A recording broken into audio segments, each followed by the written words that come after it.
Good morning, millennials. Welcome back to the toast. Happy Monday. How's everybody doing? You aren't doing your regular intonations. I'm not. It's Monday, Jax. It's the holiday season. I don't know. I'm just feeling crazy. You're feeling frisky ever since you posted what you posted on the gram? Yeah, so let's talk about that. Theo is at radiation. I didn't go this week. Ben went. Prayers up for mom. Dew. Let's start with prayers up for Dew. Monday morning prayers up for Dew. That's important. And just know, like, I am giving everything I have to Theo's treatment. And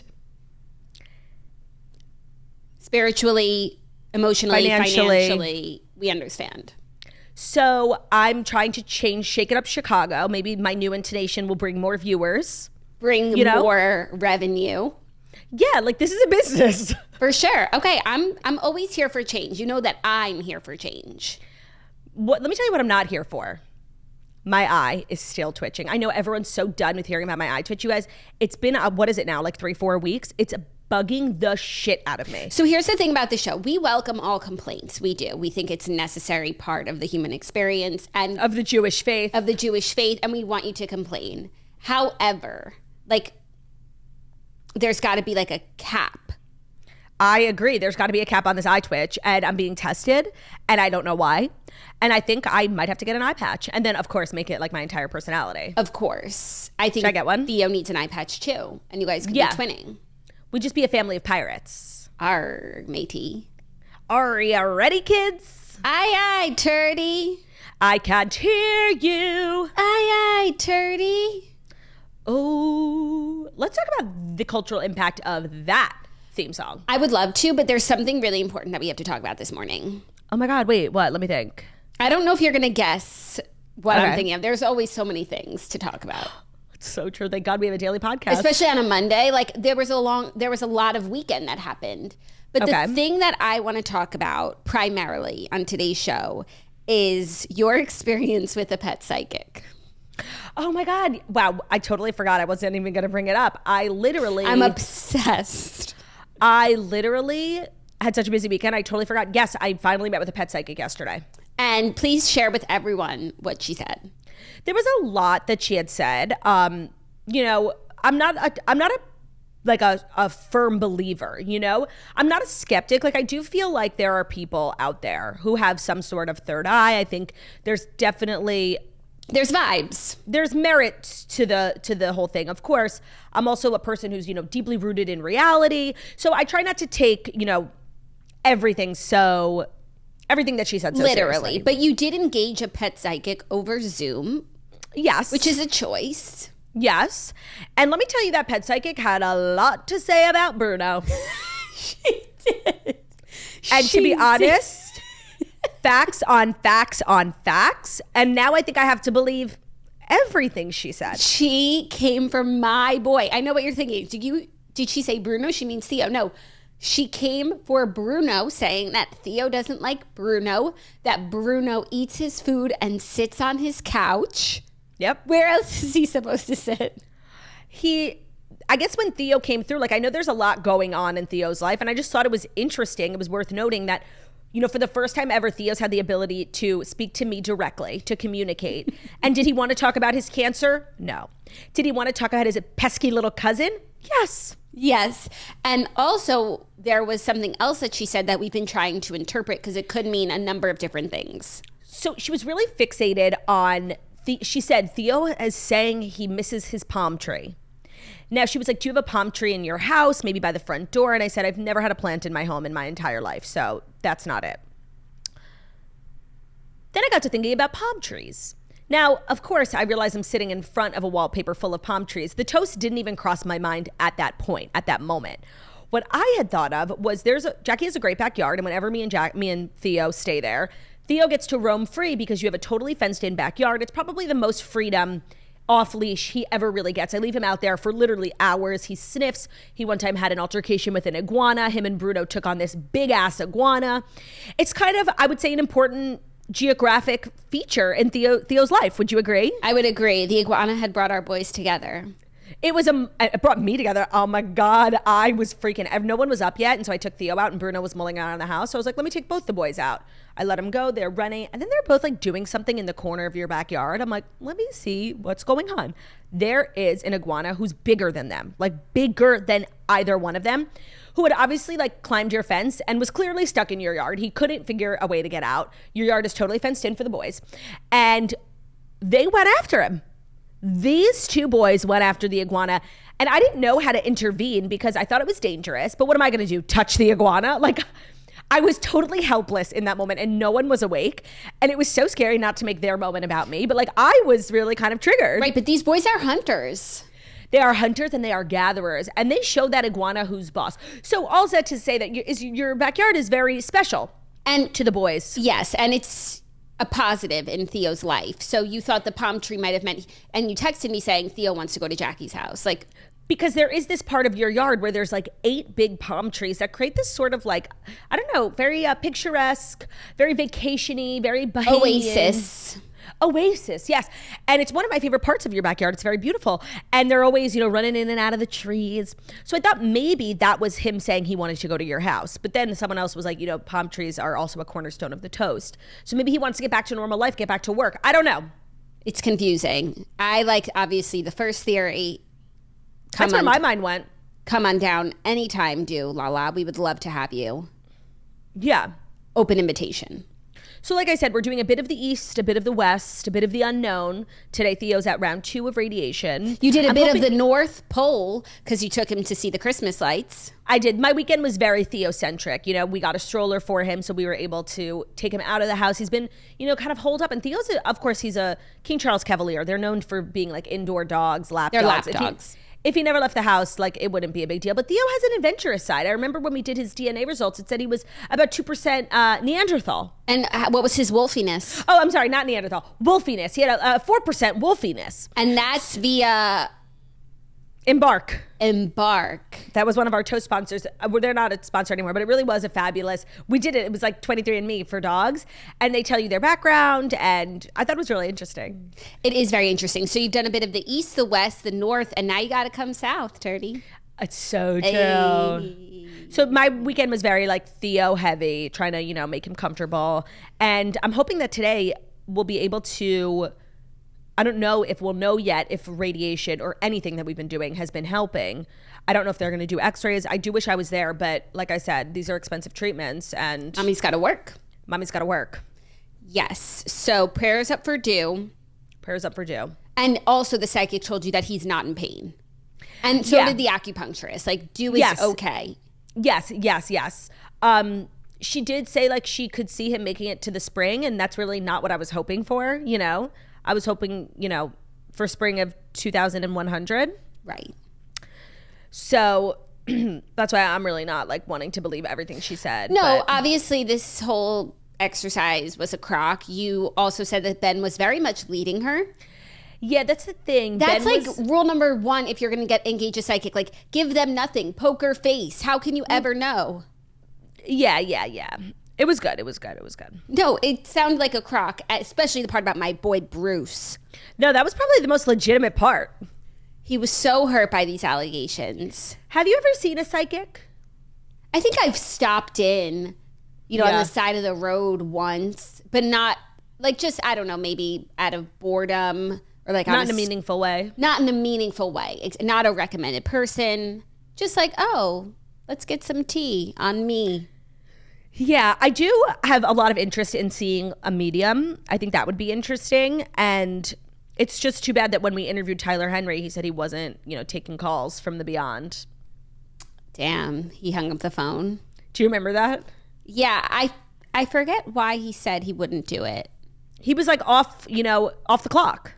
Oh, but yeah. Teresa Caputo's never and off the clock. He hadn't had enough time to Google us. She's at the grocery store.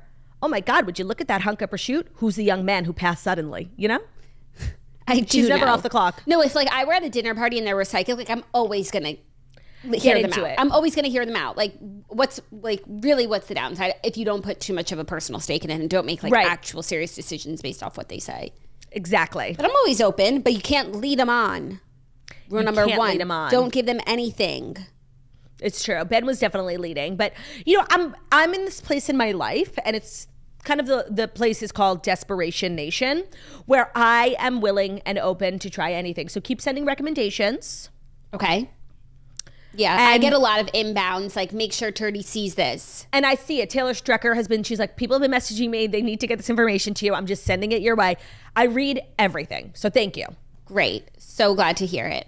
How was your weekend? My weekend was great. Super busy. Lots of fun. Very tiresome, but good. Good. I finished. How are my boys? Boys are great. They miss their dear Auntie Koja. I can't fucking wait. Let me just say that. I can't fucking wait to see those kids. Those kids ain't gonna know what the fuck hit those fucking kids. They're not even gonna know. You're gonna hit my kids? When Hurricane Koja comes swirling through the living room, they are not gonna know what's going on. It could be sooner if Theo has his way. And yes, I am gonna hit your kids with that Koja spirit. Ugh, nothing better. No, and Olivia, tell Olivia when next time you see her, tell her kids to get fucking ready, okay? I will. We're scared. Well, actually, Hanukkah's this week, which is really exciting. I've been planning. I'm going to make latkes for the first time. I've never made latkes. I have. Really? By yourself? No, with the great Mark Schoenwetter. Oh, right. Of course. I'm sure you made Mark do all the work and you took all the credit. Mark did do all the work when he and I made latkes together. For anyone who doesn't know, Mark is my dear friend who is the cutest man alive and is a Holocaust survivor. And last Hanukkah, I went to his house. He has kind of a really special recipe. And ever since then, it's kind of ruined latkes for me in general. It's like you're and Mark's thing. Yeah, no, and it's no latke is ever going to be as good as the one I made with Mark. Right. What's the recipe? Where can I find it?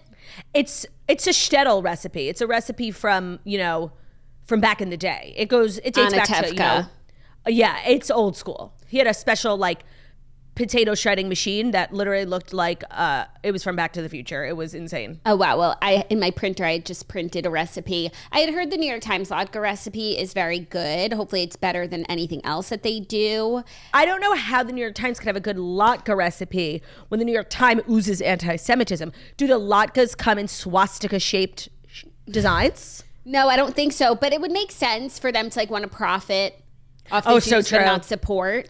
By the way, I bet it's so good. That's how far they're willing to go, to profit off of Judaism. But if anybody has a good latke recipe, I'm not tied to anyone. So, you know what? I will ask Mark's daughters if they have his written down. They were so thin, literally a cracker. It was so good. Ooh. Okay, cool.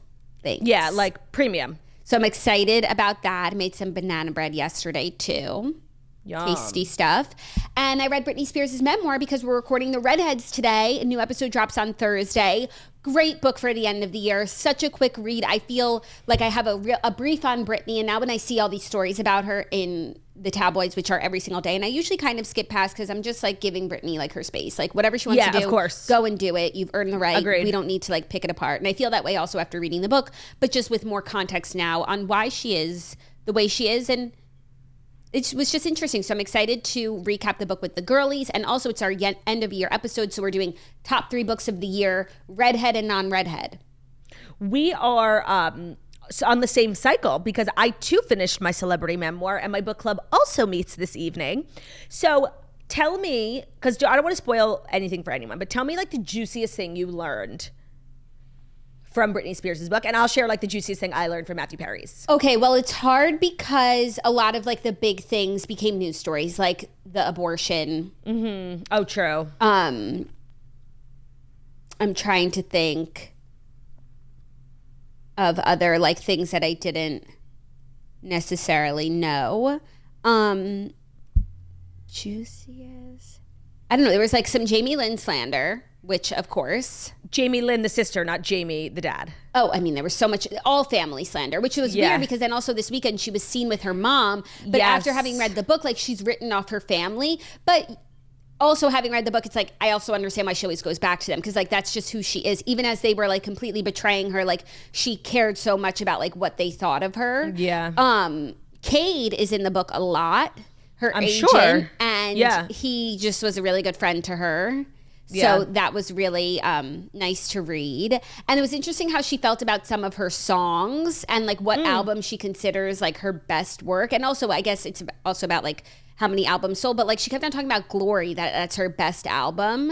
And I need to never like even heard go of it. back. No, you probably have. I need to like go back and like look at all her songs, but it was the book felt like but very brief in chronicling her career. Like she just like one day is famous and huge and 200 million albums sold, and it's like, oh, okay, how was that? Yeah. So I guess she wasn't bothering people with that.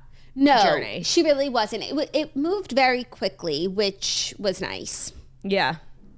I would say the juiciest part of Matthew Perry's novel, and maybe people know this, but because of my age, like I wasn't aware of the like the context at the time, but like the things about Friends, like first that they ended up being the highest paid people on television, and the reason that they got that was because David Schwimmer, when the show started, was probably, he had like the most clout. He was like probably the most famous one, maybe him and Courtney Cox, and he was probably slated to get paid the most, and he went to all the individual other cast members and was like, we should negotiate as a team. And had it not been for him doing that, like he could have been greedy and made more than everyone else, and it would have been like fair, but he decided that like moving forward for the rest of the show that they would all be like one solid unit in negotiating with the network, which I thought was interesting. I also didn't know that Jennifer Aniston was the one who wanted the show to end, and they all like kind of agreed, but she was the one who said it and decided it was over.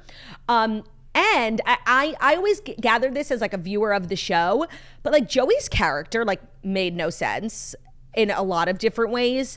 He was like this really good looking guy who was friends with all these women. Like he was also dumb. Like his character was kind of messy. It never, I couldn't even define like what his role was within the group.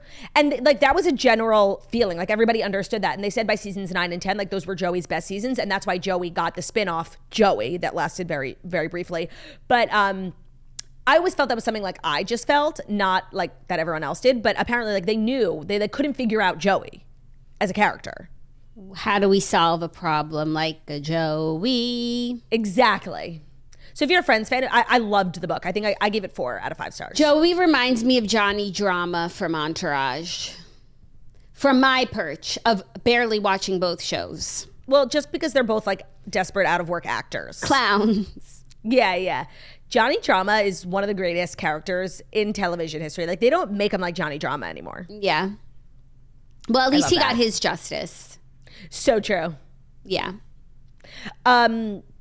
So 2 good memoirs. What score did you give Brittany? I gave it a 4. Same. Because I don't know that it got deep enough. I don't know that it was meant to, but I felt like she was talking about things, maybe expecting us to know, like from the outsider's perspective, like I don't ever know what happened, like why she got put in the conservatorship. Like she talks about how she was kind of like going, you know, not even wild. She was just like having fun, living life, kind of living on the edge, but still only ever like drinking. Not even in a abusive way, just having fun sort of way. And all of a sudden, like, you know, the hair shaving and the umbrella. And when she described those things, I was able to understand how she got to that point of the hair shaving and the umbrella, especially like all the rage against the paparazzi. But to have things get so bad with her family, I just like, I didn't like there were chunks missing. Yeah. I don't know. But maybe if I had been a little older at the time, I would be like, oh, I could put it together. Yeah. You know what I mean? So yeah, not that anyone ever deserves to have that happen to them, but it's like that didn't happen the first 10 years of her career. Like what really changed? But she was also going through a lot, but still it's just like a drastic measure to take. Yeah. So I really couldn't even tell you why they did that. In a like other than the fact that like Jamie Spears is a very controlling man, his father was a very controlling, abusive man. That's obviously like the thread that they drew, that he was like abused by his dad, and like he was doing those same things to Brittany, like very, very controlling of her. Beside that, I don't know what Brittany, she said she like drove like to the edge of a cliff, like in a fun way, and like was like, you know, just adrenaline rushing. Yeah. A conservatorship? Yeah, you know, like how did we get there? How did we get out? How did we get out? I mean, she thanked the fans so much. She was in like a institution, mental facility and no one knew she was there, and she couldn't communicate with anyone.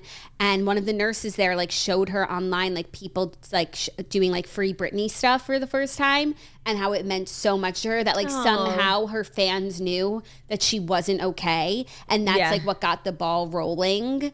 And also her kind of, you know, taking a chance on herself and finding a new lawyer and deciding like, I'm going to get out of this. Because also they hadn't put her in an institution until then where she couldn't get out, and she's like giving blood once a week and going like in bed from like 9 to 9 and can't do anything, doesn't have a phone. Oh my God. Yeah, so that was like rock bottom of the conservatorship, but also like then her fans like sense, and I do remember it being that way where like yes, there were a lot of hardcore fans that were like, what's going on with Britney? Where's Britney? Free Britney.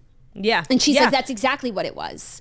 No, it's one of those very few rare instances where like the internet's instinct was like right on the pulse of what was really going on. Yeah.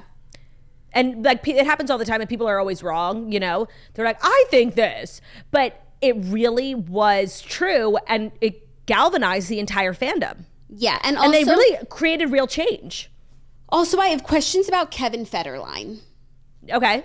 Because he, in the book, like not a good husband, you know, used the kids against her. He got so much more custody than she did. At this present moment in time, does she see her sons? Why do I feel like there was drama where her sons were like talking about her? Yeah, no, she doesn't see her sons. One of them just turned 18, so he's not like a minor anymore, but the other lives with Kevin, and they have decided they don't want to see Britney. It's just so, like, when she was a mom, I didn't realize she had 2 kids in 2 years. She had her first son and got pregnant 3 months later. Like, that's really close together. And so she's, like, has a newborn and is pregnant, carrying her babies. Like, there's all that footage of her, like, when she, like, trips. Yeah. Like, she's literally pregnant, holding a child with, like, 1,000 shutter flashes around her. Like, that's not, anyways, she loves her son so much. Like, everything she did was, like, to try and get time with them. But, like, how did this loser get her kids over her, like when at one point she's the most powerful like pop artist in the world? I don't know how you can like cede that much power even though it was taken from her. I know, you know, I don't know enough about like the whole Britney Kevin situation, and I know that the Britney fans like hate Kevin. They think he's like a couch potato who cashes Britney's checks for child support, and I'm sure that he does, but there is, you know, it is worth noting that like while Britney was struggling, like they had a dad who took care of them, you know? Yeah. And I think there's merit in that. And like, yeah, he doesn't work and he cashes Britney's checks, but those kids are alive and well. And there's value in that. So I think he gets like a lot of hate, and I'm sure some of it is warranted. But I do think not enough people talk about the fact that like for many years, Britney was unable, due to her health, to be a fully present mom. And like their dad was there for them. And I don't know. I think like not enough people talk about that, but I also don't know enough about it. Yeah, I just don't know enough about it. It's like, why did he want, she was always worried when she met him, she found out later that he had one small child and a child on the way. And so she was worried that he was going to leave her when her kids were little, which is exactly what he did. But then why did he want them so badly? Like that didn't seem accord. Is it just so that he would get the child support and like that was his income and job? It's possible. She didn't say that, but see, these are the things I'm like trying to piece together that I don't fully understand. And then he did raise them like with more custody than she did. She had. No, and as they got older, they chose to live with him. So there's something to be said for, you know, for that. Yeah, but also there was an incident with Jamie Spears, the dad. He like got abusive towards one of them. So then they got a restraining order against him. And so if the dad was conservative over Britney and always around Britney, then Britney couldn't be around him. Yeah. There's so I kind of left with a lot of questions still. Yeah. But a general outline of the last 40 years. Got it. Interesting. Yeah. So we're going to dive in, if that's okay with you. Always okay with me. Without further ado about Du's trip to the pet psychic, here are the fast 5 stories that you need to know. Today's episode is brought to you by Papaya Reusables. As you know, Jackie and I are very popular, and we have a laundry list of people to buy holiday gifts for. But it's not stressful. Ask me why, Jax. Why is that, Turdy Lou? We found a holiday gift for everyone in our life, no matter age, gender, or personality type, and they're going to be obsessed. Ooh, color me intrigued. What is it? Papaya reusable paper towels. We've been using them for months, and we already introduced them to the toasters, but now it's time for everyone on our list. I agree. I'm planning on giving them to a few of my friends who are homemaking girlies. They don't even realize how much they need them in their life. Here are the basics. One sheet replaces 17 rolls of disposable paper towels, and whenever I hear that fact, I'm shook. Each set comes with a cute little hook. You'll hang it on your backsplash or maybe in your bathroom. And then when you have a mess to clean up, you don't have to grab a million paper towels, just grab the papaya. Rinse it in the sink and hang it back up next time to dry. Because I don't want to touch a roll of paper towels or clean with a disgusting, stinky rag ever again. Papaya is it for cleaning, and ever since I moved into my house, I've been trying to maintain like that fresh, just moved in, clean feeling. So I've been using it on everything. It's very versatile. If you're looking for a last minute holiday gift, papaya is for everyone. They're going to love it and you're going to look like a good person. So it's a win-win. Now you're saying, Turdy, I already bought all my holiday gifts. Calm down. Just buy some papaya for yourself then. It's almost the new year, so it's the perfect time to change habits, stop using disposable paper towels, and make an eco-friendly switch that you're going to love. The discount is fabulous because the team at Papaya are huge toasters, so they're always giving you guys the best deals.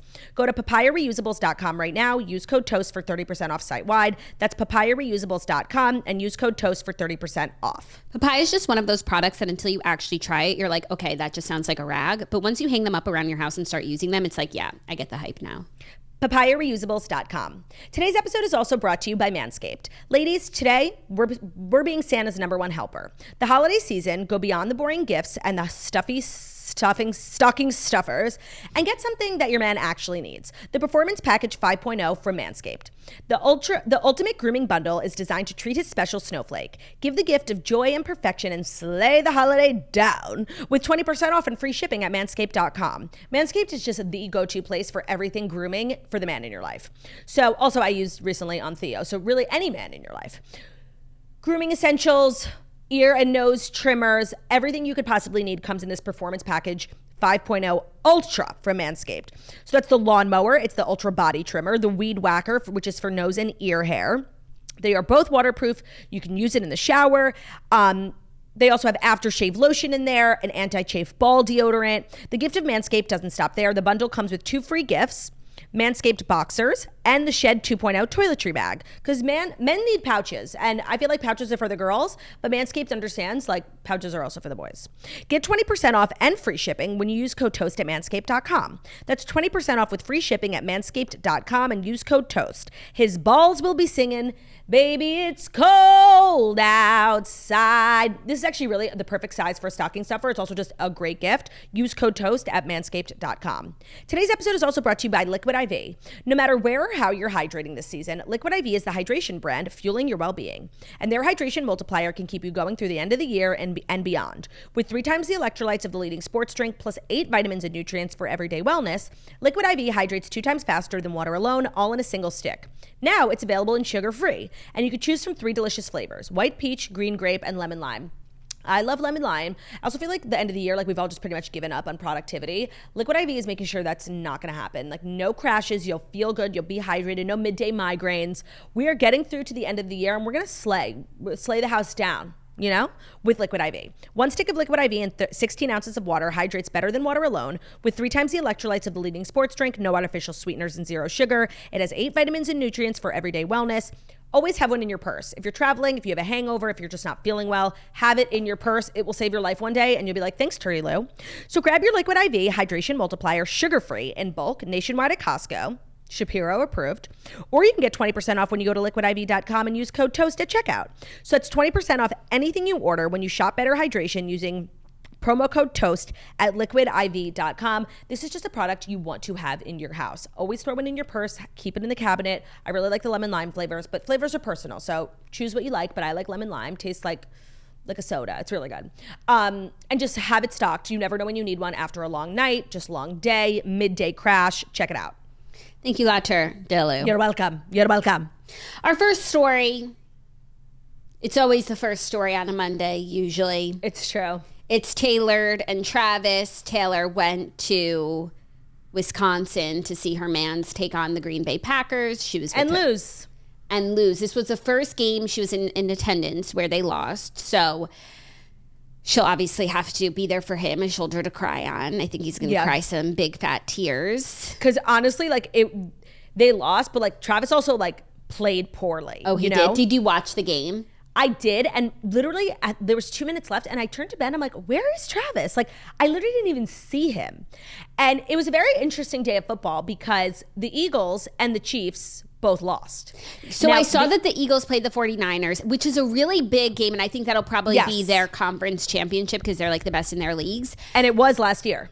And the 49ers won. I love that. I'm so happy for them. Not only did they win, they slayed the house down. But I don't know why I feel like that means the Eagles are going to win next time because they're like extra hungry for it. So I said the same thing to Ben.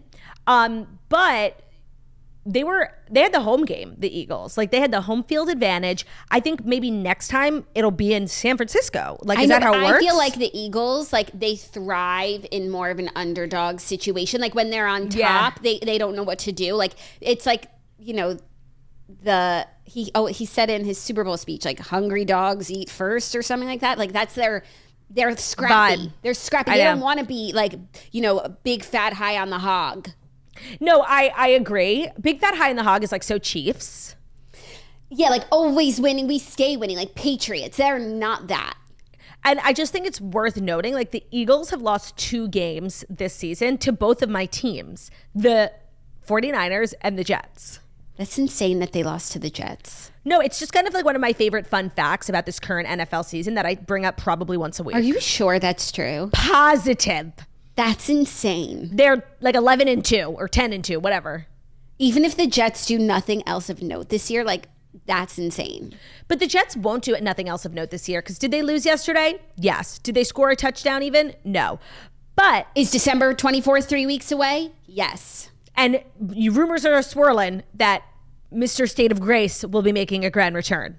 Yes. Can't wait. I can't wait for that. So Eagles 49ers, I actually feel like the Eagles have a better chance of winning the next time they play because they lost. Yeah, no, I know. They have something to prove. Like, and they love having something to prove. That's just like, I know. I thought the same. I literally said the same thing to Ben. I'm like, I kind of wanted, you know, the Eagles to win just so that next time, like, they have checking the boys are just like lit up. They're madder. Yeah, rub some dirt in it. So you know? The only loss that's really kind of like a big L is the Chiefs. What are you doing? No, and the Packers are like not a bad team by any means, but they're not like, there's like an elite upper echelon of teams right now. It includes like the Eagles, the 49ers, the Chiefs, and like, I think maybe there's one other team that's doing really well. Oh, the Detroit. I just feel like I wouldn't have included like Green Bay in there. Like, no, and Green they Bay just at this lost point wasn't Aaron. even yeah, and Green Bay at this point like wasn't even slated to make the playoffs. So like, what are you doing? Yeah, and Taylor's there. She came all this way. She brought her plane and her friends and her coat, and they stunk. Yeah, not cool. Not cool. But let's talk about Taylor and Brittany. And I feel like this was the first game she went to where there wasn't like a lot of news. There wasn't a lot of photos or videos. Yeah, I wonder maybe like the culture in Green Bay, they just like didn't really care as much because it wasn't a home game.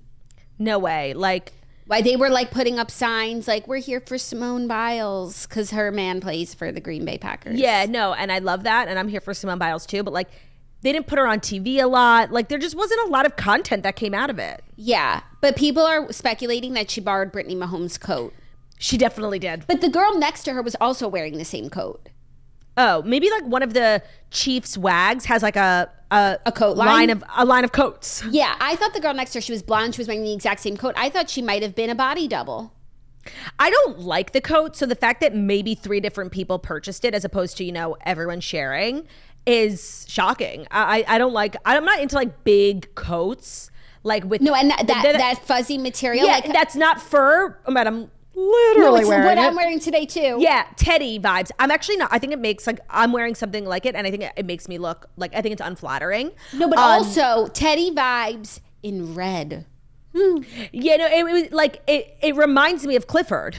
It's giving Clifford. I have the same thought. I guess like it's red for the Chiefs, so we must accept it. And she looks awesome, and I love the bun. I love the bun. For the bun. I loved the boots. Like, it was a cute look for sure. I do wonder if it's Brittany's coat. They seem really tight. And Taylor's been in Kansas City.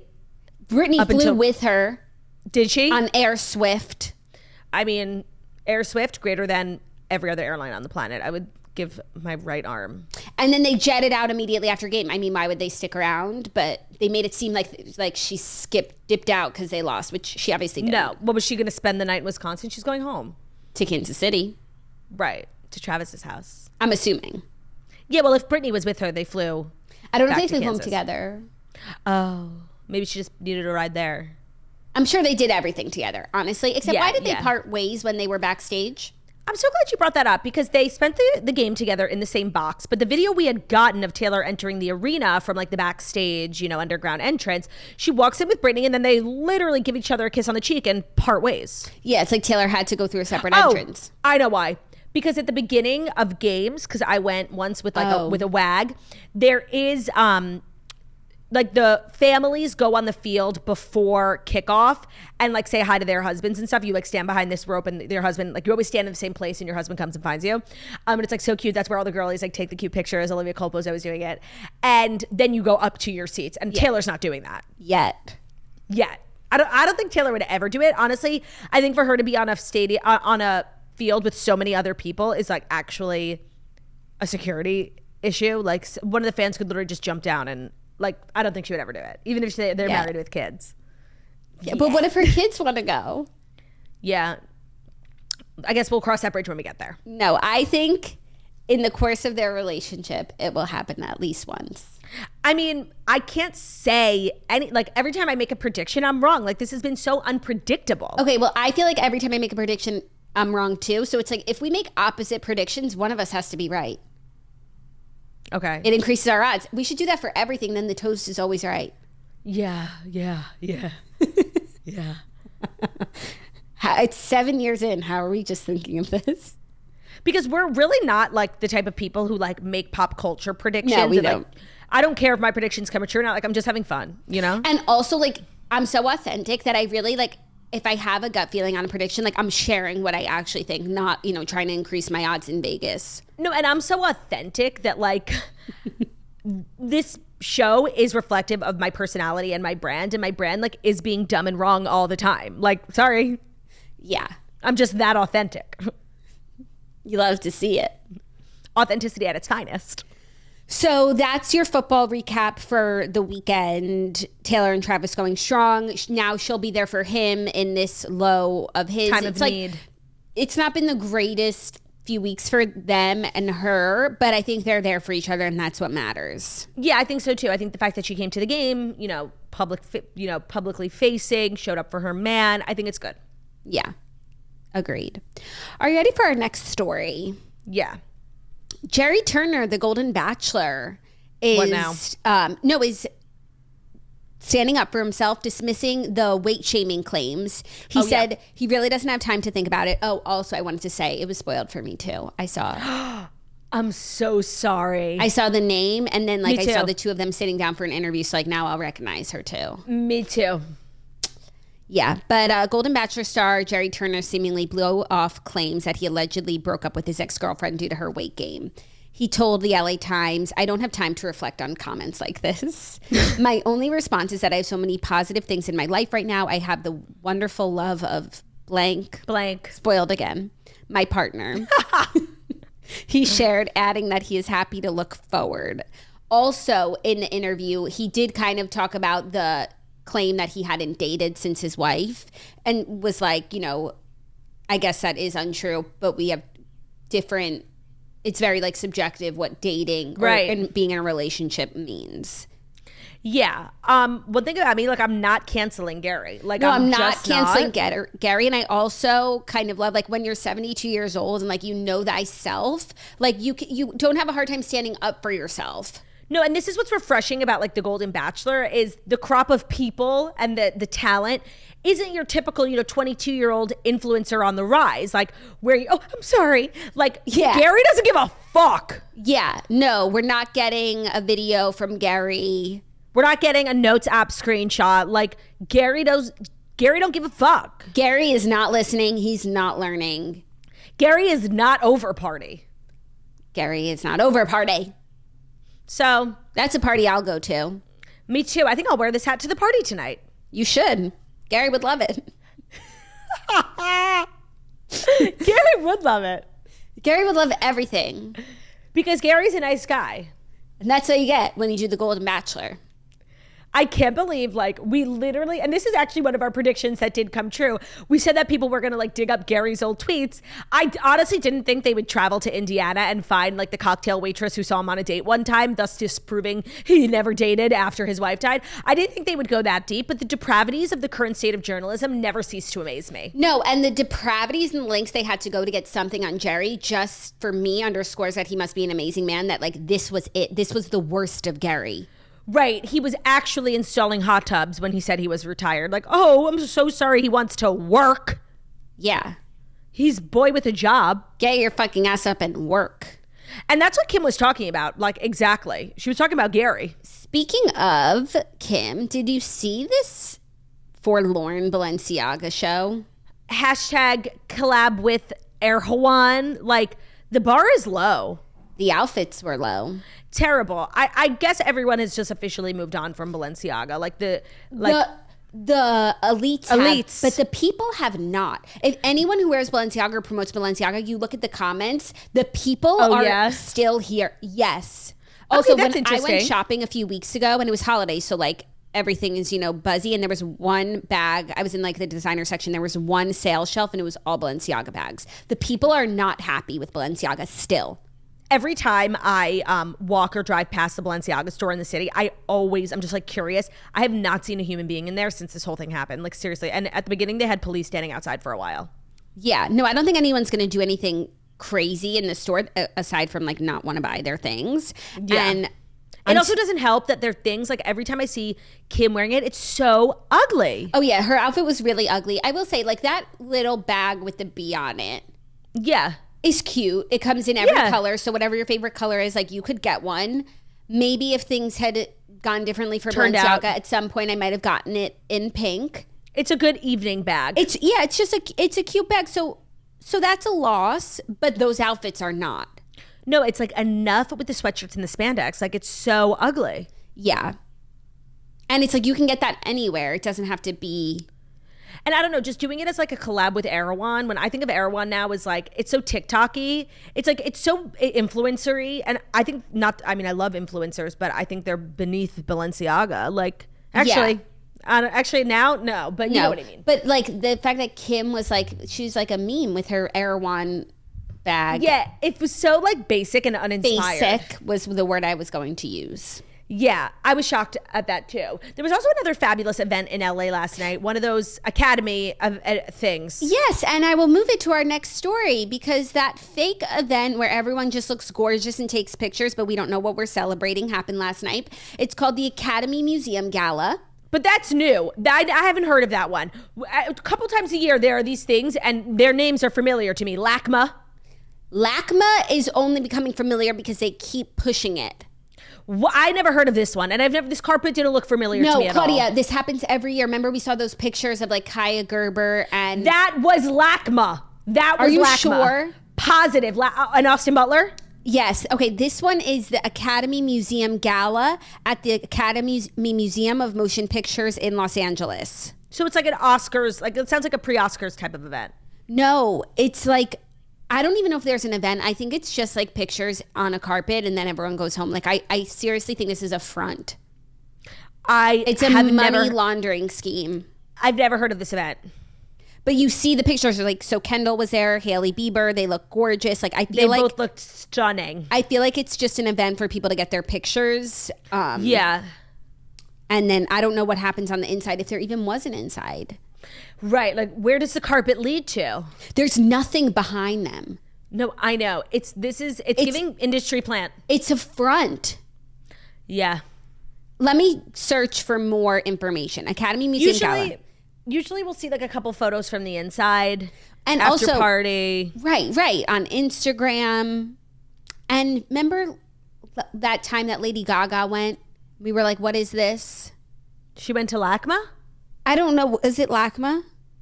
No, there are a few events every year that like genuinely confuse me, but the roster is so A-list that you're forced to pay attention. And that's what happened with LACMA. So now when LACMA happens once a year, I'm like, oh yeah, it's the LACMA thing. Yeah, but then there was that other event in New York the other week. What was that? Yes, there was. I don't know what it was, but a lot of people were there. It was a fashion thing, but it wasn't CFDA. I thought it was like a TV thing. I don't know. I don't know either. I'm looking at more pictures from the event and it's just, this carpet leads to nowhere. There's no other people on the carpet. There's no one behind you. They're not going anywhere. It's giving Black Mirror. Yeah. Well, everyone who goes looks great. Of course they do. Yeah. That's the point. And then they go home. But what is it? It's probably like a great night out for a celeb. Like you don't actually have to go to the event. You just get your photo taken and then you get to like go to In-N-Out and go home. Yeah, or like go to Catch in their nice dress. Sushi Park. That sounds good. What are you having for lunch? Oh my God. I was actually thinking about that on the way over here because I woke up particularly hungry. I had probably the biggest meal of my life last night. What'd you have? I went to Reserve Cut, which is like probably the best kosher restaurant in the city. It's all the way down in the financial district. So like I never go. And I've probably been 3 times in my life. And every time I'm there, I'm like, I should go more. But I pretty much ate everything that was put in front of me. I had for appetizer, short rib brisket in a taco. I had crispy rice, spicy tuna. Then I had a big ass filet mignon with some French fries. And then I had a chocolate cake. Wow, I'm so jealous. I had a hot dog. Oh, that's disgusting. Why? Like, I don't know. That's rude. By the way, that's rude. I said I'm jealous because you had a 4-course meal and I had a hot dog. You said it like it was bad, so I was just playing along with like your energy. No, my energy wasn't disgusting. That's called I just yucking someone's yums turdy. I feel as though hot dogs cooked at home like are never good. Grilled on a barbecue? I don't think that they're ever good. Yeah, at a baseball game, honestly, on the street corner with the crowd and I could see it being good. You know, chili con carne dog. Like I could see that. I don't know, like cooking one up in your house. It's on the grill outside. It's weird to me. That's weird to me. That it's weird to you. I guess we're just weird girls. That you would yuck a yum. And you know how much I love hot dogs. But I was just saying, like, my meal was, you know. I literally was just like playing off of your energy, like searching for victimhood much. Like, no, my God. Not. I'm just pointing out bad manners much. Jackie, you're beneath this sort of honestly, you're beneath this. No, you're talking about your filet mignon and your short rib tacos. And I was just saying, like, I had a singular hot dog. Disgusting is a bit of hyperbole. You're beneath that. This conversation is hyperbolic. Like, are you okay? You stole my word. You stole my phrase. You stole my phrase first. What was your phrase? Beneath you. Beneath me. I can't with you. You can't with me because you're wrong. Let's get back to the task at hand. What are you having for lunch? Let's get down to business to defeat the Hun. What am I having for lunch? I don't know. I don't know. Me neither. Actually, I just had like an inspired idea. What? Let me just see if any of my friends who are like usually available for lunch, like wanna get lunch. They want to lunch with you? I need to think because I feel like if I wanted some of my lunch might need planning, but I don't think I'm going to order something. Right. I love lunch. What's your favorite meal of the day, would you say? Like dinner. Dinner's my favorite too, but like what's your reasoning behind it? That I just have enough time to, like whatever I want, I have enough time to anticipate it and get it or make it versus like it's already lunchtime. I've made no plans. I've made no arrangements. Yeah, lunch kind of creeps up on you and then you're like waiting for dinner. Yeah. I like dinner because like in my current health journey, like dinner is where I kind of just like fuck shit up. You know, I try to be good during the whole day and then dinner's like, let's go balls to the wall. Yeah. Great. Yeah. Are you ready for It is great. Are you ready for our next story? It is great. And no, I'm not ready for our next story. You don't look ready. Do you want to ask me why? Why? Because our next story is brought to you by Etsy. So it's the holiday season and we want to talk to you about Etsy. If you're like us, you're on a mission to find handcrafted, affordable gifts made by independent sellers. Well, whether you're searching for custom home pieces like cutting boards, linens, throw pillows for your favorite holiday hosts, or personal items like purses, necklaces, and seasonal jackets for your most stylish friends or family, Etsy has it. And let me tell you, I have gotten really creative for holidays this year because of our Secret Santa, and Etsy was my first place that I went to. La Tour de Lou, same. And I would tell you guys what I got on Etsy, but I don't want to spoil Secret Santa. But I would not have been able to get a dynamic, wonderful Secret Santa present without Etsy. That's for damn sure. And if you have like a crazy idea for a gift, just like go to Etsy. Somebody's making it. Yeah. It's so good from like anything from home to fashion. A lot of people were wondering where I got my Halloween costume. I got it from a vintage store on Etsy. Etsy like is the place for gifts. Like if you have something unique and you don't know where should I start? Etsy.com. No, but just even if you have a person and you like, okay, I know what they like, just start typing things into Etsy. Like there are people there along with you. They'll give you ideas. Like Etsy is where we're going for holiday shopping gifts that are personal and gorgeous and unique and special and meaningful. Etsy has it for all budgets and any gifting mission. So if you're new to Etsy, use code HOLIDAY10 for 10% off your first purchase. That's HOLIDAY10, maximum discount value of $50, expires December 31st, 2023. See terms at etsy.com/terms. Check it out. Today's episode is also brought to you by Mattress Firm. When you sleep on the right mattress, everything just becomes clear. And Mattress Firm is the place to go. They have great sales, especially this time of year. And your mattress is arguably the most important thing in your home. Like it's where, at least for me, it's my desk. It's obviously my sleeping place. It's also my kitchen. Like it's everything to me. And my mattress is from Mattress Firm. They carry so many fabulous brands, minus Tempur-Pedic. And I did buy it at one of their fabulous sales, like the one going on right now. There's so many great reasons to shop at Mattress Firm specifically. You could shop in store or online. But they have so many, great offerings, like 120 nights to make sure it's right for you or you get your money back. They also carry a wide selection of high quality mattresses from top brands at every price point, and they will find you the right mattress from a wide selection. Whether you're a parent, your sleep can decline in the first months postpartum. Children can affect your sleep patterns. Sleep plays a key role in our emotional well-being, especially during parenthood. If you travel a lot, it can disrupt your circadian rhythm. The holidays can throw your sleeping habits through a loop. So the stress of people coming into town, getting stuff for everyone on your list, it can keep you up late at night. So shop in-store or online to find the right mattress at mattressfirm.com. You could take advantage of their major deals on top of brands during Mattress Firm's Black Friday sale. Shop in-store or online at mattressfirm.com. That's mattressfirm.com. There's really never a bad time to invest in your wellness, and Mattress Firm understands that. That's why they have an amazing sale going on right now, so check it out. Thanks, La. You're welcome, Fa. Our next story, one of our favorite girlies is a married woman. Who? Let me think. Who got married? I didn't know until I checked the stories this morning. It was pretty low-key. Who? Vanessa Hudgens. I got a people notification about it this morning. Married professional baseball player Cole Tucker in Mexico. So Vanessa and her fiance said, "I do" on Saturday in Tulum. Sources confirmed to People. Over the weekend, a photo surfaced on X of her posing on the beach barefoot in a casual white dress, which fueled speculation that she celebrated her wedding.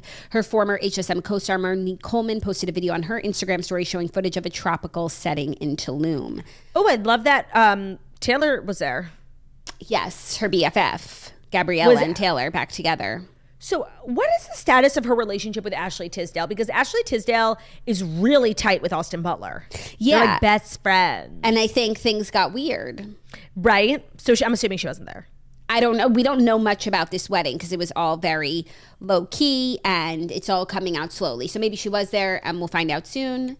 Stay tuned. I hate to be that person because I'm really happy that she's moved on, but like my feet stand firmly like in the era of Austin Butler and Vanessa Hudgens. Like I think it's wrong. Like I think it's wrong what happened. It is wrong what happened. I stand firmly with Vanessa Hudgens and Zac Efron. Like you can't watch High School Musical and tell me that those two aren't meant to be together forever. Like it hurts to watch. It's like watching Twilight, like Edward and Bella. Like the love that they have for each other. And I actually think this is more because they were a little bit more like PDA about it. They were obsessed with each other.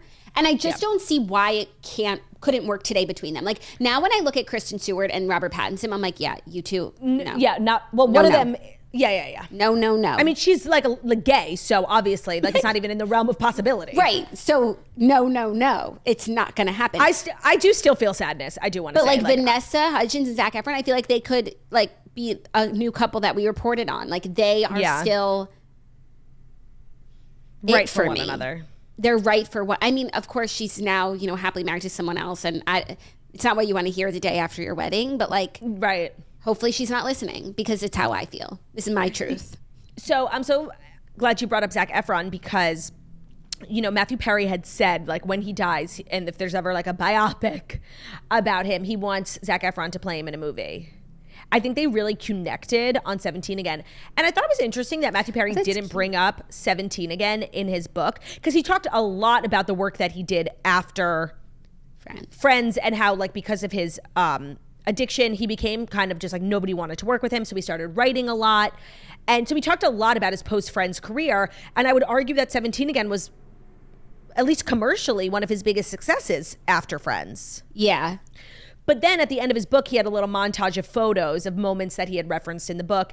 And he had a photo of him from 17 Again. And he wrote a little blurb about how the reviews were not good for his performance in that movie, and people said he looked tired, and he was like, I was supposed to look tired. Yeah, like, that was the point. But also, now that I think about the movie, it's like his character was the main character, but him as an actor wasn't, because he gets replaced by Zac Efron pretty early on when he becomes 17 again. Oh, yeah. So is Matthew Perry like not in the middle of the movie? Is he just in the beginning of the end? Yeah. Oh. Yeah, the whole point is that like he hates his life and he's like tired of it, and that's why he looks becomes tired. Yeah, but then he becomes 17 again early on, and then he only comes back at the end. So that's a great movie. It is a great movie, but that's also probably why he's not the main. If the movie like was nominated for an Oscar, he wouldn't be best actor. Supporting even. He might not even be best supporting because that other guy is that funny guy. And then also the wife. Is that Leslie Mann? Yeah. She's great. That's a great movie. Michelle Trachtenberg. Oh my God, Michelle Trachtenberg. By the way, thus fueling my conspiracy theory about who the fuck blackballed Michelle Trachtenberg. What happened to # where in the world is Michelle Trachtenberg? We have to have her on the toast. We need to be doing the important interviews. We have to have her on the toast. Like, that's what the world needs. That Georgina Sparks, ex-Ice Princess, ex-17 Again. On the toast. Ex Harriet the Spy. Harriet the Spy. No, she's an immensely talented person. I hope she's really happy. Let's check her Instagram. Does she have Instagram? I hope maybe she wasn't blacklisted. Maybe she left this toxic industry to find peace. Well, I'm all about that. Maybe she's with Addison Rae. Addison Rae was at the event last night, the LACMA Academy La Cama. Looking like perfection. Perfection. Okay, she does have Instagram. Is she active? She is active. What's the last thing she posted? A selfie that says naughty or nice list. Oh, so somewhat recently. 21 hours ago. Oh, obsessed. I should follow her. I don't know if you're gonna. There's a lot of art. Some Harry Potter comedy. Was she in Harry Potter? I think it's Harry Potter. No, I think she's just a fan. Relatable. That's my relatable queen. What was the story? Vanessa Hudgens is a married woman. Oh, so yeah, like I'm happy. I am. But there is like a sadness. Inevitable? An inevitable sadness? Terrible sadness, actually. Also, like, I know she was engaged, and I know that, like, this is what happens when people are in relationships and engaged. But to me, the fact that Vanessa Hudgens is a married woman, I just didn't see it for her. No, and I'm just, I don't know. It's not right. Like, it's not right. It doesn't feel right to me. I can't explain it. No, I know. It just doesn't. But because it feels so wrong, it makes me feel like it is right for her, because she, like, is kind of going against the grain with this. No, and we love a girl who marches to the beat of her own drum. Like, we love. However, just for me, it doesn't feel right. And I feel like Vanessa Hudgens is on every carpet, at every event, doing everything. Like, is she going to She should have been at LACMA. No, is she going to start to bring her husband? Ugh, it's like such a drag, you know? I'm not... I don't know. It doesn't feel right. And he's a baseball player. Yeah, and I love someone who has his own thing. Like, there's really Major League? I do believe there was a minor moment. The Pirates. Yeah, but I think he made it back to the majors. He's currently on the Albuquerque Isotopes. Oh. So I don't know. It just doesn't feel right. Which is my MLB. My LB. Excuse me? MILB. I believe that means minor. That would make a lot of sense. Oh, yeah. Or like major intramural league baseball or something. It's M lowercase I. It's minor. So maybe he goes like up and down. I don't know. It just doesn't feel right, you know? Oh, and by the way, the Pirates are major league. So is he on the Pirates? Pittsburgh Pirates, no. But he played for them. So I think he goes up and down. Yeah. Which is, you know, the life of a lot of professional athletes. Actually, I was watching the game last night. It's like the saddest thing happened. The Chiefs versus, oh man, this is why I can't watch football, because I'm such an empath. Right. So the Chiefs game, it was like towards the end, it was very high stakes. The Green Bay team was punting the ball. So, one guy kicks it and everybody runs. And one of the guys running fell. No. One of the guys running, like they threw a flag down because he ran too fast. Like he crossed the line before the kicker did. Beaver.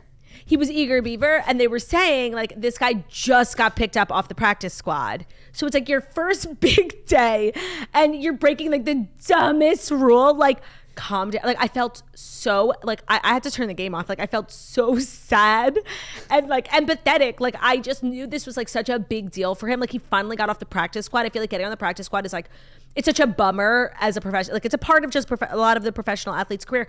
And to get off is like, phew. And like your first day back, you're like literally breaking one of the most amateur rules. Yeah. I felt really sad. And it's like, because he was so eager beaver, because he just got off the practice squad, like he couldn't wait one more second. No, I know. And so his team did win. So hopefully like they just sweep it under the rug and like chalk it up to big day nerves. Right. But then the next time something happens, like they're going to bring this up again. This is a pattern. Yeah. They definitely swept it under the rug yesterday, but they're not going to forget. They're not going to forget that quickly. When I tell you, like I actually had tears in my eyes. Like I can't even talk about it. It was so sad. That's really like my butt is clenching. No. I know. It was really sad. Would it have been better or worse if he fell? Worse, like for sure. But the funny thing is like they were playing it in slow motion and his leg like crossed line and he knew, he like it was one of the most tragic things I've ever seen on television. I'm so sorry. It's okay. They don't tell you that about football. No, they don't tell you about like the immense sadness that comes with being a football fan, who also is just like a deeply, I'm an emotional person, Yeah. And I feel like the men who watch, like they don't wade into the emotional parts of it. No, but like I think about that all the time when it's like the game comes down to a kick and the kicker doesn't make it. Yeah. And it's so clear whose fault it is that the game was lost, because usually like the whole team, it's a team sport. There were mistakes made throughout the game, but like when it's just 100%. On one person, it's too much for one person to bear. I agree. I feel more that way in like college football, because then like the whole school is mad at you. No, at least and then in you professional have, like, football, like you can go home to your family and like your friends, but like in college, that's your whole life. Like where do you go? That's why it's really so important. I think this is a lesson for everyone. It's like not give everything to your job. It's so important to have like a full life at home too, because things will go wrong at work, whether you work, in an arena where millions of people are watching, or you just work at, a store. Like things are going to happen. And that's why it's so important to have like a full life at home or things outside of work, because work will not fulfill you. No. And when they turn on you, which they will, because we're all humans, we're not perfect. You're going to do something imperfect in the workplace. Like you need a refuge. And that's, I'm sure, what Taylor was for Travis last night. 100%. Oh yeah. He had a bad day at work. Yeah. Are you ready for our fifth and final story? Whoa. Which wasn't meant to be our fifth, but I wound up moving, the Front Academy Awards. Billie Eilish is firing back at questions about her sexuality. She said, "I like boys and girls, leave me alone about it." So Billie Eilish was kind of like taking on Variety after giving an interview and then another interview and then posting to her Instagram a picture of, well, it's a carousel, but the first picture I think is like of her pants while she's on the toilet. Because did you see it? I'm on my way. Like, I think she's trying to send a message about the belt, but I'm pretty sure it's her pants on the toilet. Just that's like a crazy angle to take a photo of. Like that's that's like an angle that's really only meant for your eyes. No, it's a very like I know like people post everything on the internet now. Yeah, she's on the toilet for sure. She's on the toilet, but I think she's trying to make a statement about the belt because it's like two women crawling towards one another. Yeah. And then the caption says, "Thanks Variety for my award and for also outing me on a red carpet at 11 a.m. instead of talking about anything else that matters. I like boys and girls. Leave me alone about it, please. Literally, who cares? Stream What Was I Made For?" So she did an interview with Variety where she talked about how she likes girls. And then she was at an event for Variety and they asked her about that question. That statement she had made in the interview. The statement that she made in the interview. And she said, in the interview, she said, I never really felt like I could relate to girls very well. And I love women so much. I love them as people. I'm attracted to them as people. I'm attracted to them for real. And then on the carpet, they asked if she had intended to come out in the issue. And she said, no, I didn't. I kind of thought, wasn't it obvious? I didn't realize people didn't know. She said she doesn't really believe in coming out. I'm just like, why can't we just exist? I've been doing this for a long time and I just didn't talk about it. Whoops. So then she said, like, thanks for outing me on the carpet. So I'm like always the first one to blame the publication, you know? I feel like they're sneaky and bad intended, you know, bad faith actors, if you will. Mm-hmm. However, like, I'm really not understanding why she's mad. Yeah, because she said what she said in her interview. And for a lot of people. And that's fabulous news. Go off. People, that was the first time that they knew. Same. So then that was the outage. Right. And then they asked, how did the outage go? And she said, I didn't intend to be outed. Yeah, But then she also like doesn't seem mad about it. I'm not sure. I can't get a read on her tone in this caption, so it's important to keep that in mind. I think maybe she's not mad. And then also she was on the toilet.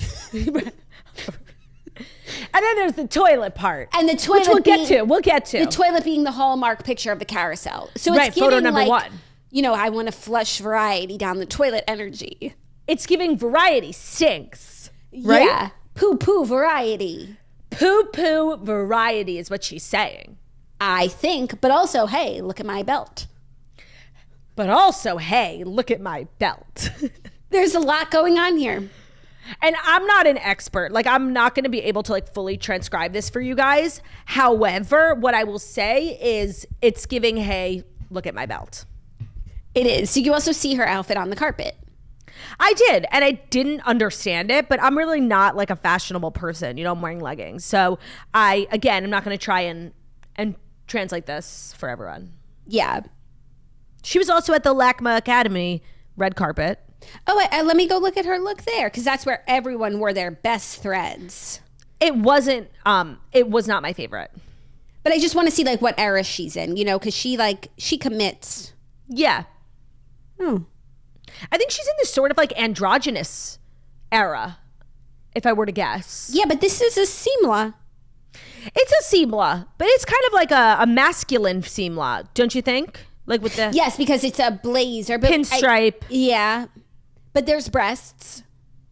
There is breasts.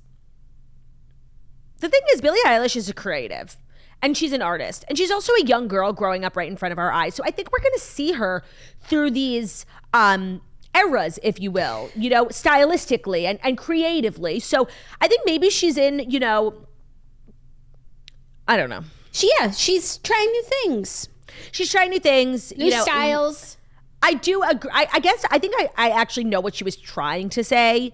But it came off sounding like rude and like she was mad. But I think what she was trying to say is like, it shouldn't have to be that you have this like big affair when you come out. Like, love who you love, whatever. I think that's really what she was trying to say. But it came off like a little pretentious. Like she was like yelling at people. Yeah, I think that was like half of what she was trying to say, which is like, I don't want to have to come out like this is just who I am. But then also something about the publication. That they outed her at 11 a.m. Yeah. Right. At 11 a.m. nonetheless. Which it's past 11 a.m. now. Yeah, this has been a nice long episode. Yeah, I mean, it's Monday and you saw Pet Psychic, so of course we have a lot to talk about. We have a lot to break down. So it starts and ends with the Pet Psychic. Yeah, tell her that Bruno is not happy. Maybe she can sense that. Maybe she can sense it. She definitely sensed it. But Bruno's feelings are hurt. He said, Mom, I'm just a lover. I said, I know, Bru. I know your intentions, but it's intention versus impact. And you're eating his food and you're sitting on his couch. The Pet Psychic said that she felt like Bruno was a bad faith actor. That's what she said. And that's where I'll leave it. I'll stand up for my boy till the end. That's our show, you guys. Thank you so much for listening to the Toast the Millennial Morning Show, where we deliver the fast 5 stories that you need to know every Monday through Friday on YouTube. So if you're watching us on YouTube, please feel free to subscribe and give this video a thumbs up. We're also available as a podcast anywhere podcasts can be found. That's Spotify, iTunes, Stitcher, Public Radio, iHeartRadio, CastBox, all the places wherever you listen to podcasts. Find us, the Toast, leave a 5-star review about how beautiful, stunning, and wickedly talented we are. Have an amazing Monday. We'll see you on Tuesday. Hashtag do strong. Hashtag look at my belt. Love ya. Bye. Bye.